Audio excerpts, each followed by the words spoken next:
اهلا في كوره يونايتد. انا محمد ناجي وده 9 موسم فانتزي ليا. الاسبوع السابع طبعا كان وحش جدا وافرج النقط وحش جدا. عارف ان ناس كتير متضايقه ومحبطه. انا عامل الفيديو ده عشان اقول للناس اللي متضايقه وزعلانه في الاسابيع الوحشه اللي زي دي، افتكر حاجتين دايما. اول حاجه ان انت ما تعملش انجري رياكشن وهو الاسبوع شغال فانت تتضايق من اللعيب عندك ما جابش نقط فتروح رايح بايعه بسرعه، او تشتري لعيب جاب نقط وهو الاسبوع شغال فعايز تجيبه بسرعه علشان ما تحسش ان انت يعني تفضل شايفه وهو مش عندك في الفريق. كل دي حاجات تصرفات يعني مش صح، دي انجري رياكشنز. انت لما تيجي تجيب لعيب جاب نقط كتير زي واتكنز مثلا اللي جاب 23 نقطة، هو مش شرط كل اسبوع يجيب 23 نقطة، في حين ان انت ممكن تمشي لعيب عندك هو اللي الاسبوع الجاي يجيب نقط، فتلاقي نفسك عمال بتجري كل اسبوع ورا الاسبوع اللي فات. فخليك فاكر ان الفانتزي انت بتلعب للاسبوع الجاي، ما تبصش على الاسبوع اللي فات وتخليه ان هو يبقى بيضغط عليك في قراراتك. خليك هادي، التزم بخطتك. ما تجريش مثلا انت كنت لسه عامل وايلد كارد وجايب صلاح عندك في الفريق ومش جايب سون مثلا عشان ما قدرتش الفلوس تكفيك، دلوقتي شايف سون بيتألق هو وساكا فعايز تبيع صلاح، فتيجي الاسبوع اللي جاي تلاقي صلاح وانت بعته جاب نقط كتير واللي انت جبتهم مكانه ما جابوش نقط، او تجري تعمل -4 او كل دي انجري رياكشن. تفتكر ان انت ما تعملهاش، التزم بخطتك، دونت بانيك، خليك هادي وفكر في الاسبوع اللي جاي.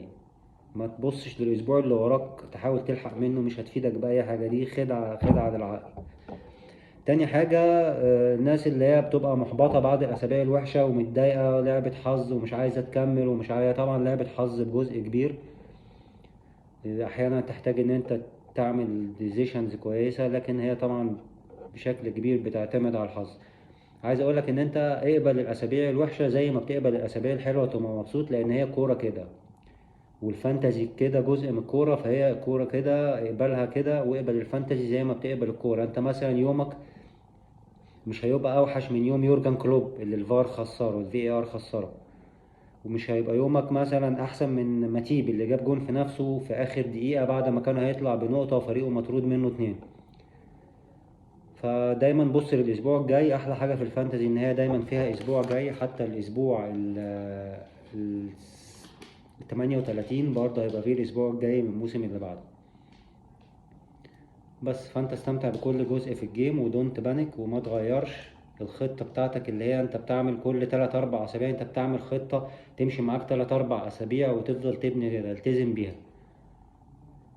ممكن تعمل تحديث في الخطة لكن مش انجري رياكشنز، مش اللي هي كده وتروح. يعني برضو خليك هادي والتزم بخطتك على قد ما تقدر. بس شكرا، اشوفكم في الفيديو الجاي. انا هستنى الشامبيونز ليج يخلص وماتشات يوم الخميس ونعمل فيديو للجولة الثامنة الاسبوع الثامن. شكرا.